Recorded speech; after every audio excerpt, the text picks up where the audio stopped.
sœur de prier pour nous ce matin. Seigneur notre Dieu, nous te bénissons, nous te disons gloire. Béni sois-tu parce que tu nous as encore amenés dans ta maison pour écouter ta parole. Nous prions ta présence, Seigneur, pour tous ceux qui sont malades, Seigneur.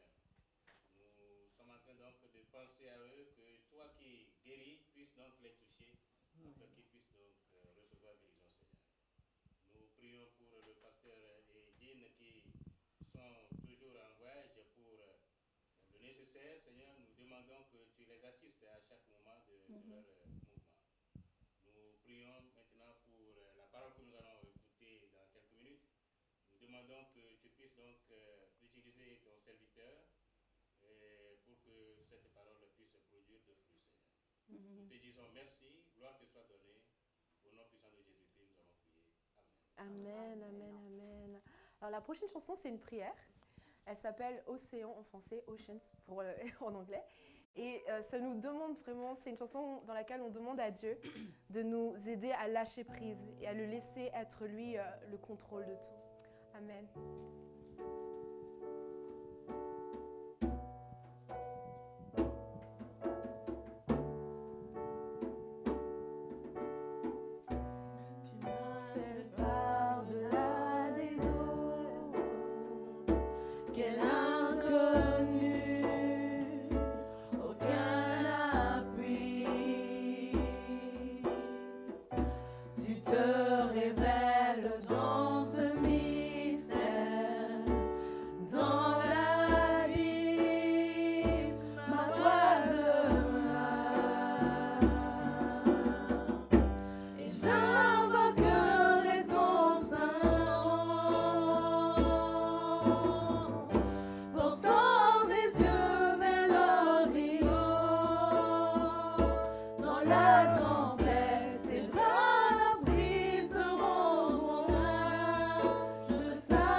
J'invoquerai ton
je vous invite à vous asseoir et à ouvrir grand vos cœurs et vos oreilles au message d'aujourd'hui qui est donné par Tonton Nestor. Et les enfants, je vous invite à descendre avec moi. Merci, Faïda.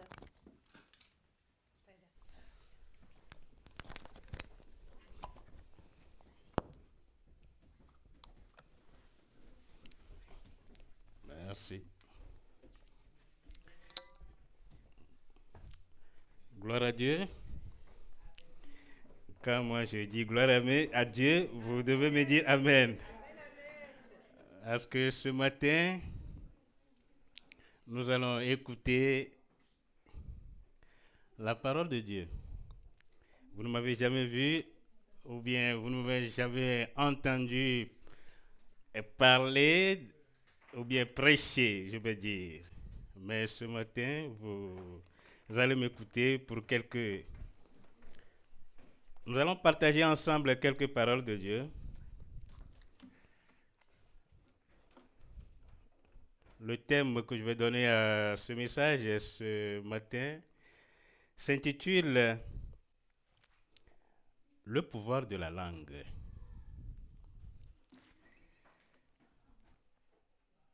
Nous allons donc prendre nos Bibles, nous allons aller dans Proverbe 18, le verset 21.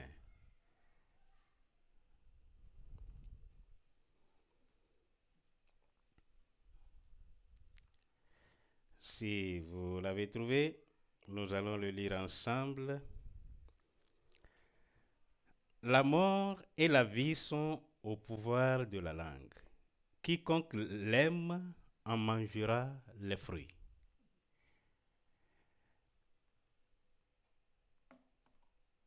Bien, souvent nous sommes des gens qui parlent, mais nous ne savons pas comment ou bien les effets que cela peut produire dans l'immédiat ou après.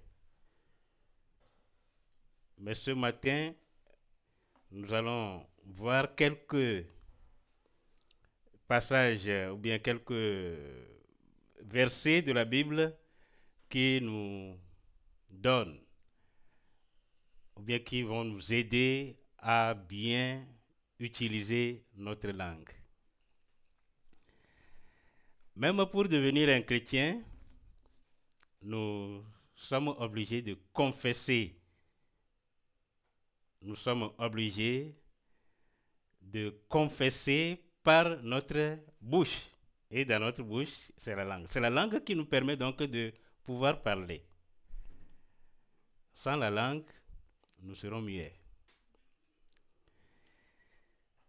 Et plus tard, nous allons donc voir les effets, ce que la langue peut faire.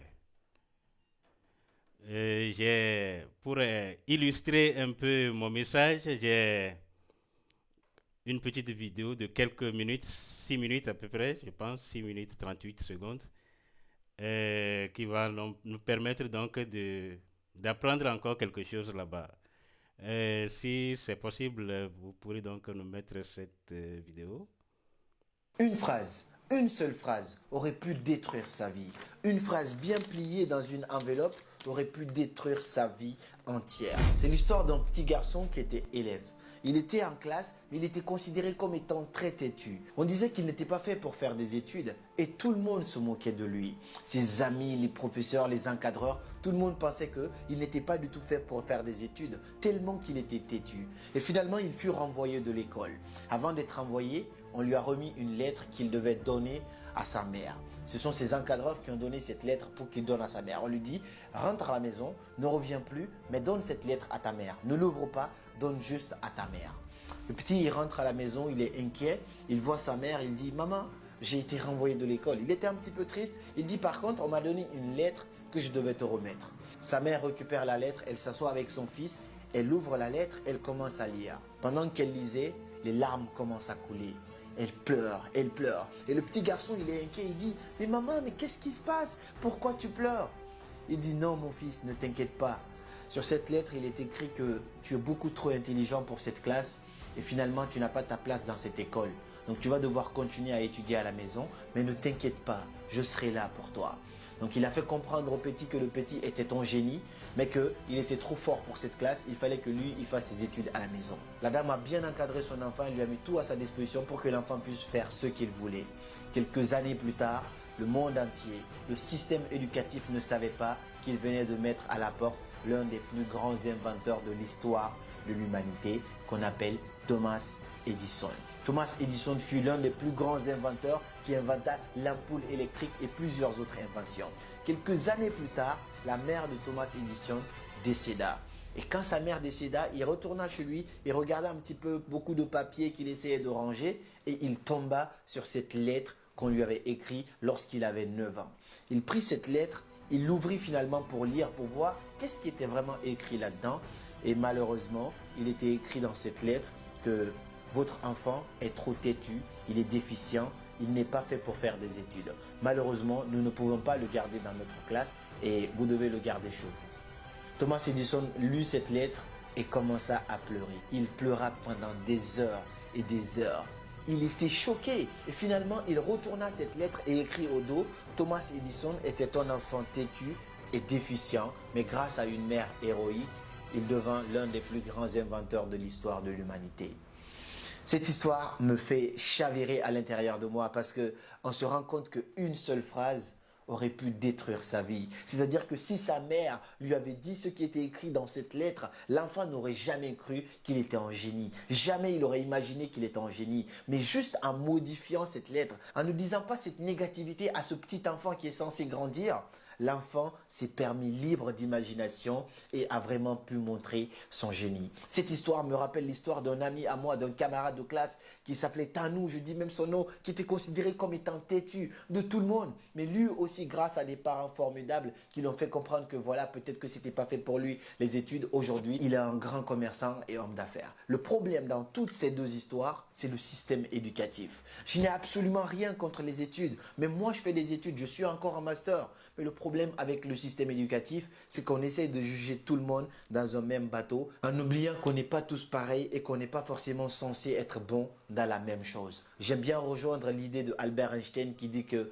tout le monde est un génie. Mais si vous jugez un poisson par sa capacité à grimper un arbre, il va croire toute sa vie qu'il est stupide. Mets-le dans l'eau et tu verras de quoi il est capable. Alors tout le monde est un génie. Lorsque tu prends Lionel Messi, son parcours scolaire, on ne sait pas, on n'en a même pas entendu parler. Il était peut-être pas du tout bon en classe, mais mets-le sur le terrain de foot, passe-lui la balle et vois à quel point il est incroyable. Les Sadio Mané, donne-lui la balle et vois à quel point il peut te montrer qu'il est un génie. Là, je te parle des footballeurs, je peux te parler des Pablo Picasso, je peux te parler des Boubou Design, je peux te parler des Kabila Amé. Chacun a son génie dans un domaine différent.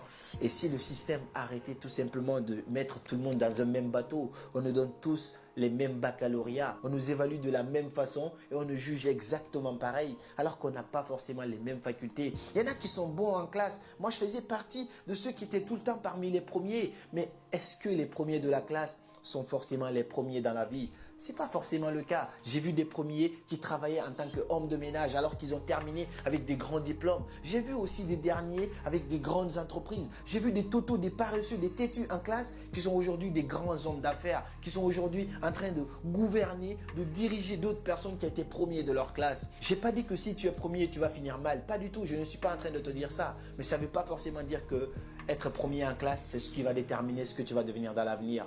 Si le système éducatif arrêtait tout simplement de traiter les gens de têtus, de juger les gens, de mettre de la négativité dans la tête des gens et comprendre qu'on n'est pas tous censés être bons dans la même chose. Aujourd'hui, le système éducatif pousse tellement de gens en dépression. D'après une enquête réalisée par une université privée à Rennes, en France ici, 60% des étudiants présentaient des signes de dépression, des petits signes de dépression. Le système éducatif met de la pression. Vous devez rendre ça tant. Si tu n'es pas bon dans ça, on écrit déficient, défaillant, t'es pas assez bon, nul, doit se revoir, a des problèmes psychologiques. Mais non! Tu n'as pas forcément un problème psychologique. Peut-être que là, ce n'est pas ton truc. Mais peut-être que le dessin, c'est ton truc. Peut-être que la musique, c'est ton truc. Peut-être que le foot, c'est ton truc.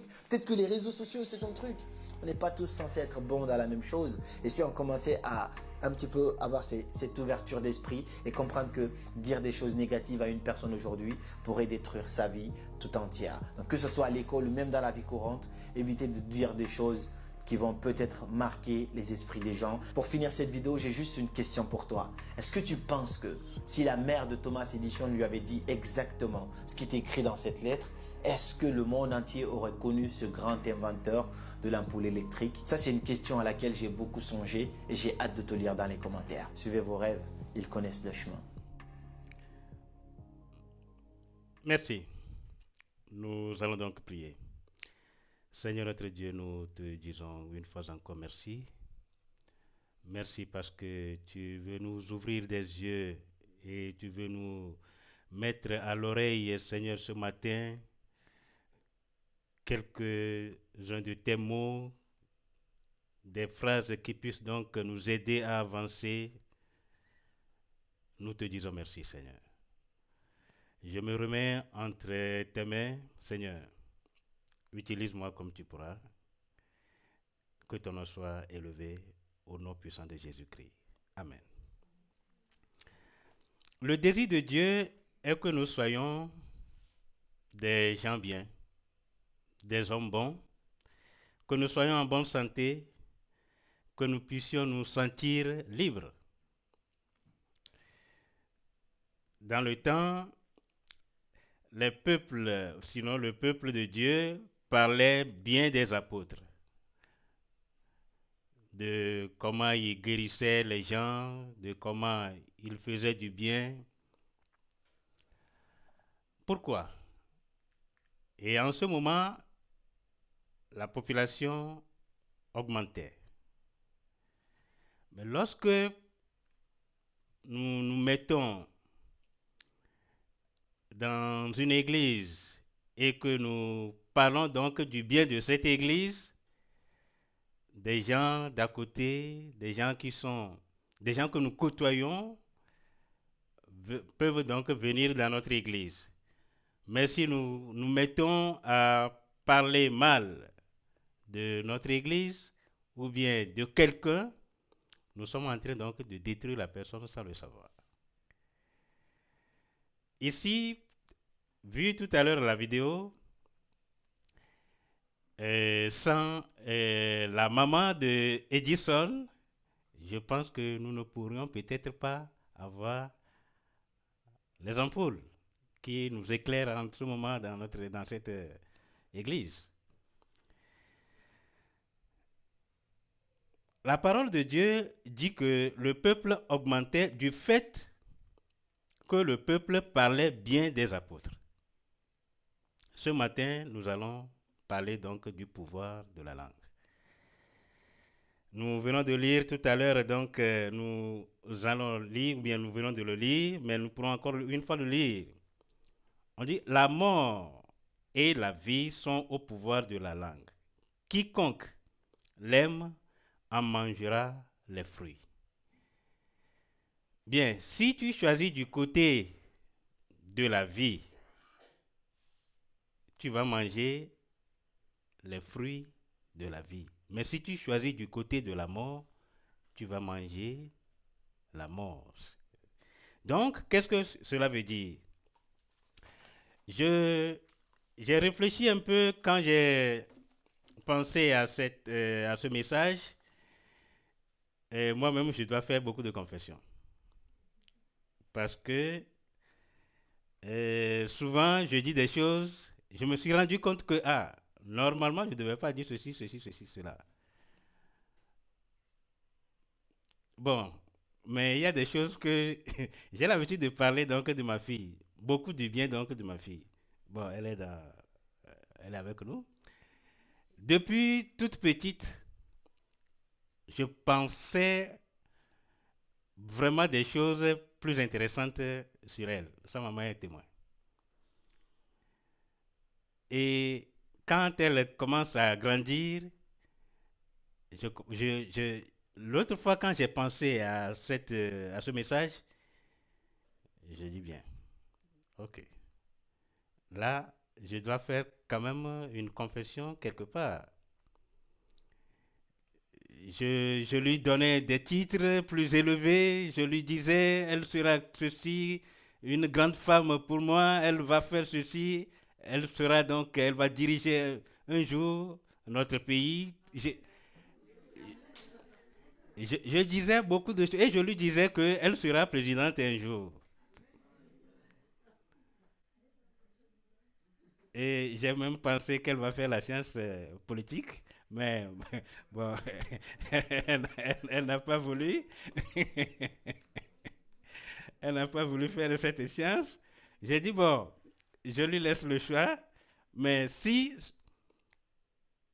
la langue que j'utilise peut donc faire, produire effet un jour, on peut être un médecin et être un jour un président. On peut être bien dans un autre domaine qui ne cadre nécessairement pas avec la présidence, mais on peut être un jour dans la présidence. Donc, du coup, j'ai réfléchi beaucoup. J'ai dit, bon, je vais partager ce message avec cette église. Peut-être ta maman ou bien tes parents avaient déjà dit des choses, peut-être du bien de toi, ou soit mal de toi. Mais je pense que nous pourrons quand même corriger certaines choses nous-mêmes qui sont ici aujourd'hui.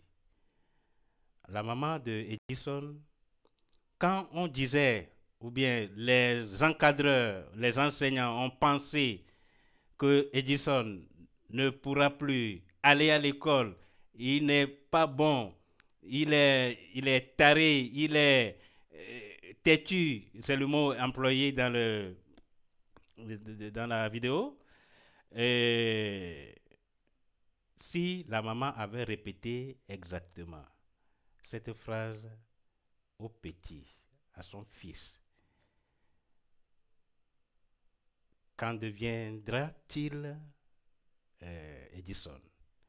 Il va toujours penser que il n'est pas intelligent. Et ça va continuer toujours à sonner dans sa tête. Et la science médicale nous a appris que quelques décennies, que le siège de la parole se trouve dans le cerveau, qui contrôle le corps et les nerfs de l'être humain. Bien, pour ce faire, le chrétien doit prendre l'habitude de dire certaines choses. Chrétiens que nous sommes aujourd'hui, je pense que nous devons prendre l'habitude de savoir ce qui doit sortir donc de notre bouche.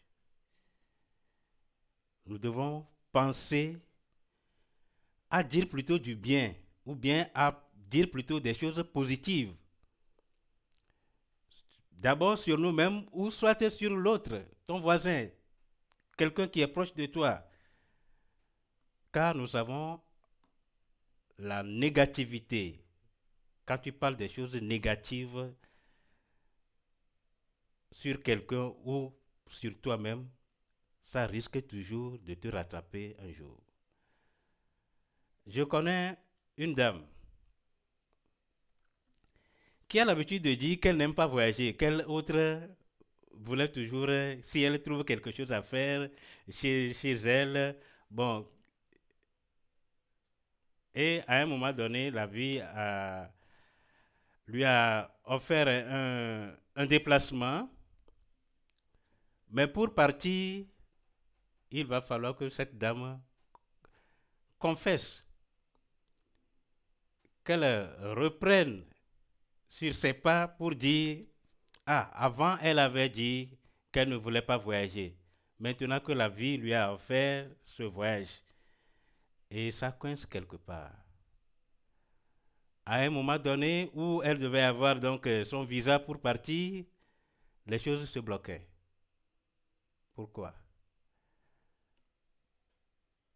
Vous savez, quand nous parlons, tout de suite, nous ne savons pas ce qui peut en découler comme conséquence après.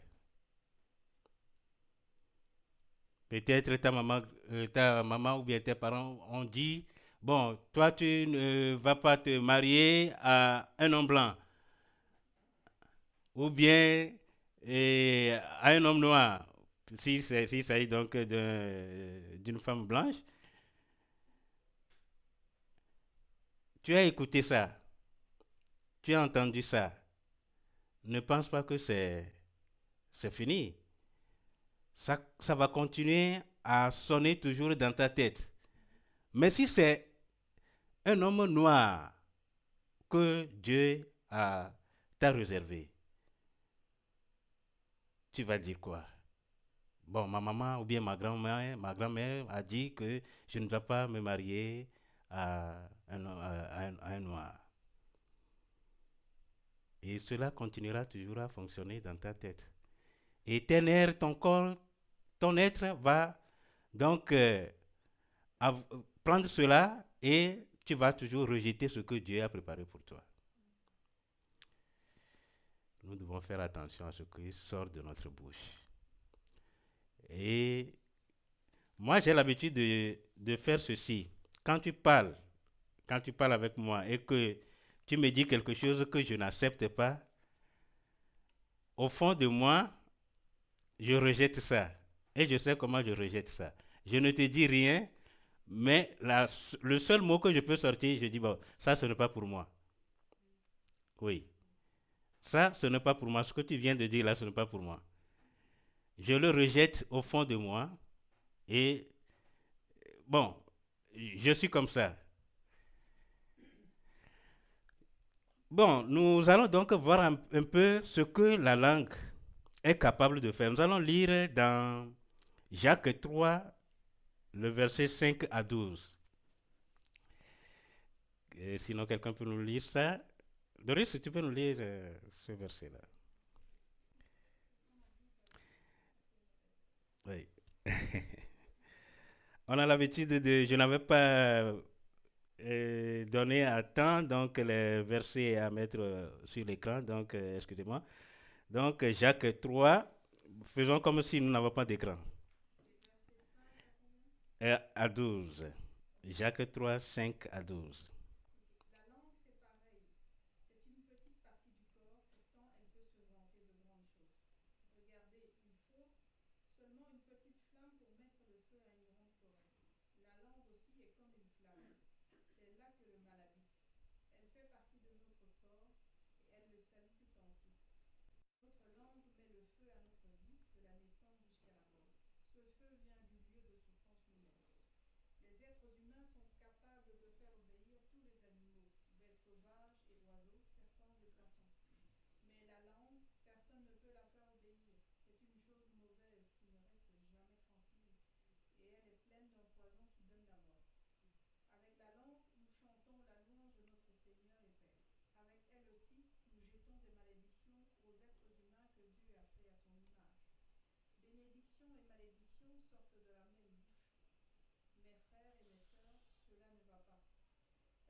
De quoi est capable la langue?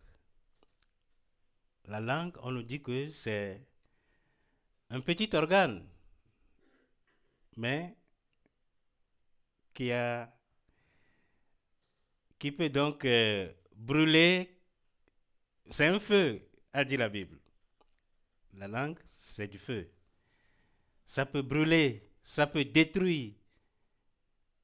Quelque chose qui est brûlé ou bien détruit, c'est difficile à être reconstruit. Donc, la langue, ce petit organe, d'ailleurs, j'ai appris que si quelqu'un meurt, les parties qui commencent d'abord à se décomposer, c'est la langue. Donc, la langue étant ce petit organe, mais elle peut se vanter de grandes choses. La langue peut te dire tout à l'heure comme je disais, que ma fille sera une grande dame pour moi, elle va faire ceci. De la même manière, on peut détruire aussi quelqu'un par sa langue. Et nous sommes en train de voir ici que quelques exemples que la Bible a donnés, la langue peut, sinon, si en le comparant avec le feu, nous savons que c'est peut-être un petit mégot de cigarette qui peut donc brûler toute une forêt, toute une grande forêt d'ailleurs. Donc la langue est comparée à de petites choses, mais qui peuvent faire de grandes choses. La langue peut se vanter, je vais te tuer, je vais te détruire, je vais te faire ceci, cela, etc. Donc ce matin, nous parlons donc de la langue, le pouvoir de la langue. Qu'est-ce qu'un chrétien peut faire avec sa langue? En réalité, chrétiens que nous sommes, nous devons savoir que nous sommes la lumière du monde. Et nous devons donc faire de manière à ce que des gens puissent nous prendre comme des exemples.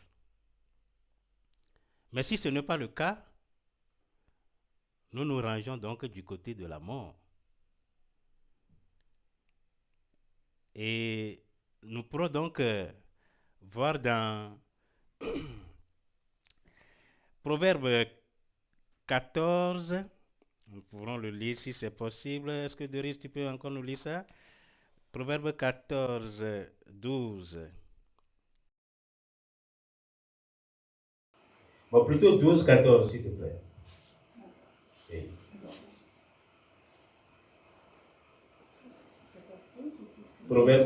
Proverbe 12, le verset 14.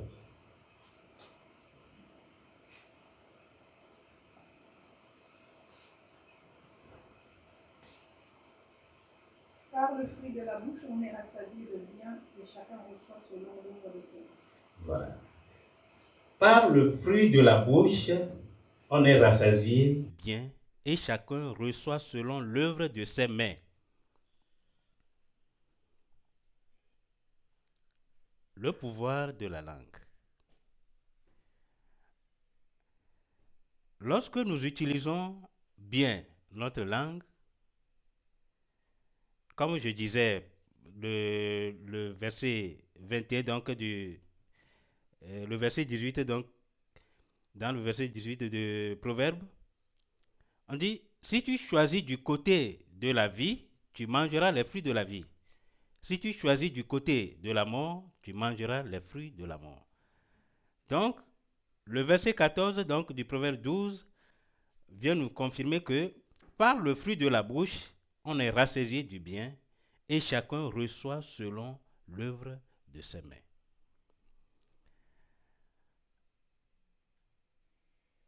Moi, j'ai l'habitude de dire que je ne serai pas pauvre. Et je ne suis pas pauvre. Bon, j'ai toujours l'habitude de dire des choses qui vont donc dans le sens positif. Mais si c'est quelqu'un qui va me dire quelque chose qui va me faire mal, je rejette toujours. Je suis comme ça. Et quand j'ai commencé à penser, ou bien quand je préparais un peu ce message, je disais dans ma tête que, donc, je sais qui je suis alors. Oui, je sais qui je suis. Ce n'est pas quelqu'un qui va me... D'habitude, il est difficile à un homme donc d'élever son prochain. Moi, j'ai l'habitude de dire, ce n'est pas quelqu'un qui va me le faire, c'est moi-même. S'il y a des choses que je dois faire pour réussir ma vie, ça viendra de moi-même. J'ai l'habitude de dire comme ça. Quelqu'un peut m'aider, oui, si tu es prêt pour m'aider, aide-moi. Mais si tu n'es pas prêt, si tu n'es pas là pour moi, ne pense pas que je vais rester là-bas. Je vais monter. Parce que la Bible nous a dit, je serai la tête et non la queue. Avec ta bouche, tu peux avancer. Tu ne vas pas rester là où tu es. Donc, Thomas Edison était cet enfant que ses encadreurs ont qualifié quelqu'un de têtu, quelqu'un qui n'est pas intelligent, quelqu'un qui n'a pas l'esprit ouvert sur les études, mais grâce à sa maman qui a dit, tes encadreurs, il a transformé ce que les encadreurs ont dit. Oui, il a changé la situation. Il a changé la donne pour que Thomas Edison croit d'abord que vraiment on dit qu'il est génie, que sa maman dit qu'il est un génie. Il a déjà dépassé le niveau de cette classe. Alors, quand l'enfant réfléchissait sur sa positivité là, cette positivité, ça lui a donné beaucoup de courage. Alors, il a entendu ça. Ses nerfs et son corps va se mobiliser pour que Thomas Edison fasse des recherches pour devenir effectivement celui que nous avons entendu parler, c'est-à-dire cet inventeur qui a inventé les ampoules. Qu'est-ce qu'un chrétien devait dire? Ou bien d'abord, je vais parler de ce qu'il ne devait pas dire. Je continue dans cette lancée-là. Quelqu'un qui dit, je ne peux pas faire ceci, je suis pauvre, je suis faible, je suis vieux, je suis fatigué, je vais mourir. Quand tu es là et que tu commences à penser ou bien à dire des choses comme ça sur ta personne, je pense que tu es en train de te détruire sans le savoir.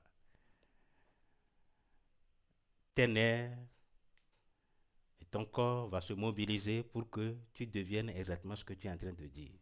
Parce que tu es en train de réfléchir au-dedans de toi. Et cela va t'arriver tôt ou tard. Donc, je pourrais aussi donc dire que Dieu a un bon désir pour nous. N'est-ce pas? Jésus a dit que ce que nous lions sur la terre sera lié dans les cieux. Pourquoi le chrétien ne devait pas dire des choses négatives sur sa personne? Dieu qui nous a créés ne nous a pas donné un esprit faible. Ah non. Nous sommes à l'image de Dieu. Dieu n'est pas faible. Et pourquoi nous allons donc nous rendre si faibles? Nous devons faire en sorte que nous surmontions donc les situations, les épreuves. Et en cela, nous devons nous approprier plutôt des promesses positives donc de Dieu. Si je pourrais donc utiliser quelques passages ou bien quelques mots pour se fortifier, eh bien, la Bible dit, je peux tout par Christ qui me fortifie. Nous devons lire la Bible pour nous approprier donc des promesses de Dieu. Avancer dans le sens positif de la vie pour que notre langue, qui est un feu, ne nous détruise pas.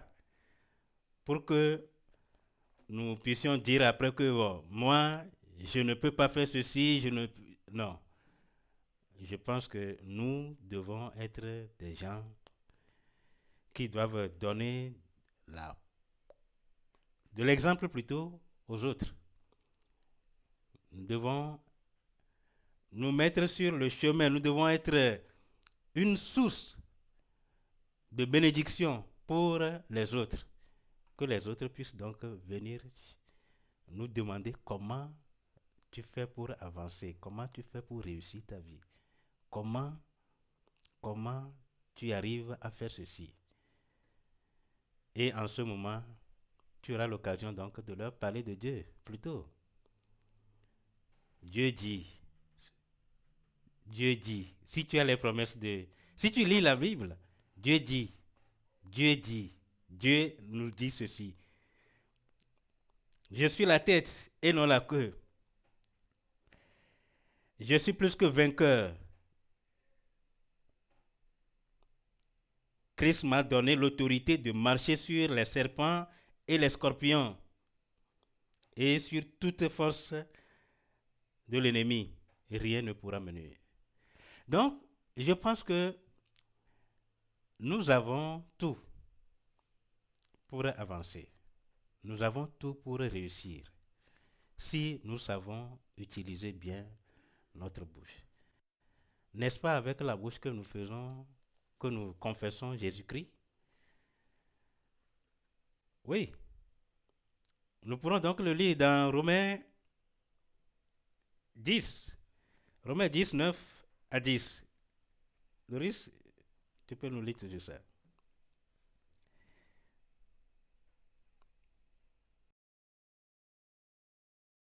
Romains 10, 9 à 10.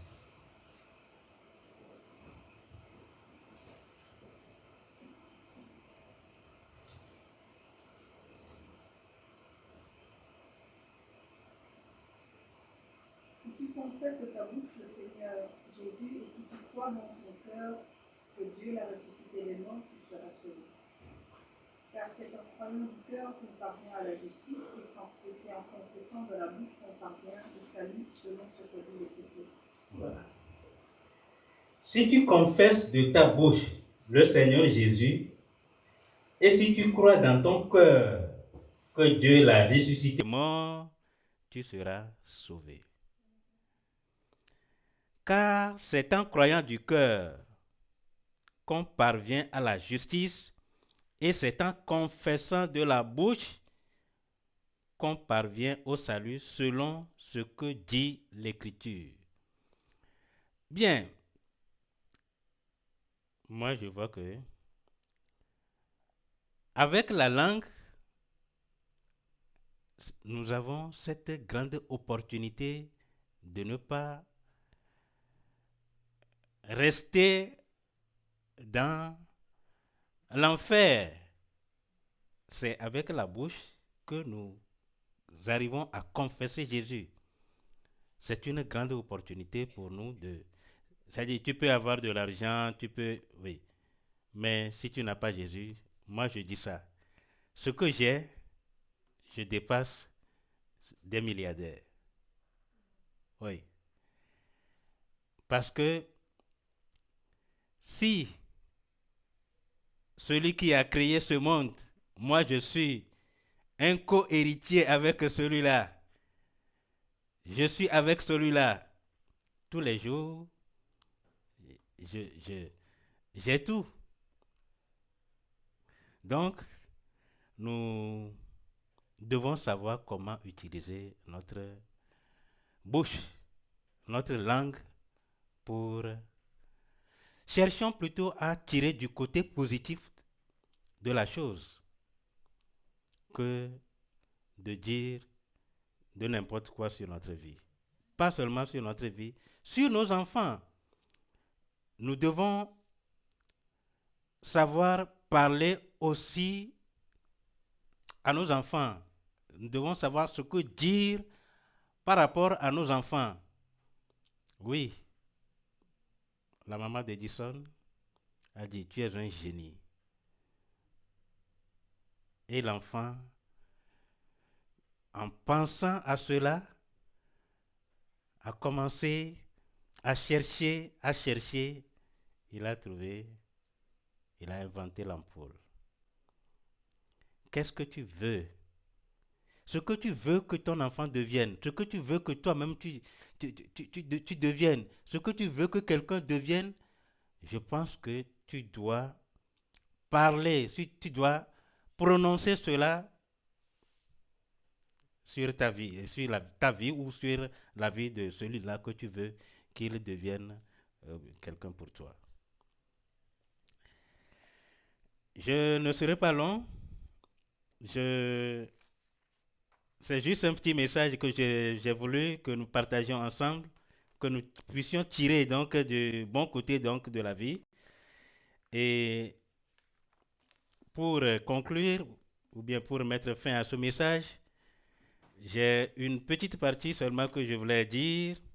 Comment, comme l'homme de vidéo avait dit, il réfléchissait si la maman d'Edison n'avait pas changé la donne. C'est-à-dire s'il n'avait pas changé, tourné de manière positive ce que les encadreurs ont dit.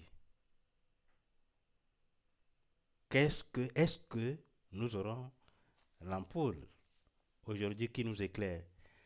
Si c'était la nuit maintenant et que nous n'avons pas l'ampoule, ou soit nous avons l'ampoule et que à un moment donné quelqu'un par mégarde a appuyé sur l'interrupteur et a éteint l'ampoule, vous allez voir que nous tous nous allons crier: oh, qu'est-ce qui s'est passé? Bon, tout le monde va vouloir chercher partout un moyen pour voir. Mais je pense que, chrétiens que nous sommes, nous devons lire la Bible. Comme j'avais déjà dit, nous allons nous approprier donc des promesses de Dieu pour que la langue soit conforme à la parole de Dieu. Si notre langue, ce qui sort de notre bouche est conforme à la parole de Dieu, nous resterons des hommes éclairés, nous resterons des hommes libres, nous resterons des hommes avancés pour pouvoir donc illuminer les autres. Nous allons prier. Seigneur notre Dieu, nous te disons merci une fois. Tu es là pour nous et nous comptons sur toi. Nous demandons, Seigneur, que tu puisses donc, que tu continues à nous éclairer, que tu continues à nous donner tes paroles pour que nous puissions vraiment rester sur la bonne voie. Nous te disons merci pour toute personne qui a écouté ce message, que chacun puisse tirer le bon côté. Béni sois-tu, gloire te soit donnée, au nom puissant de Jésus. Amen.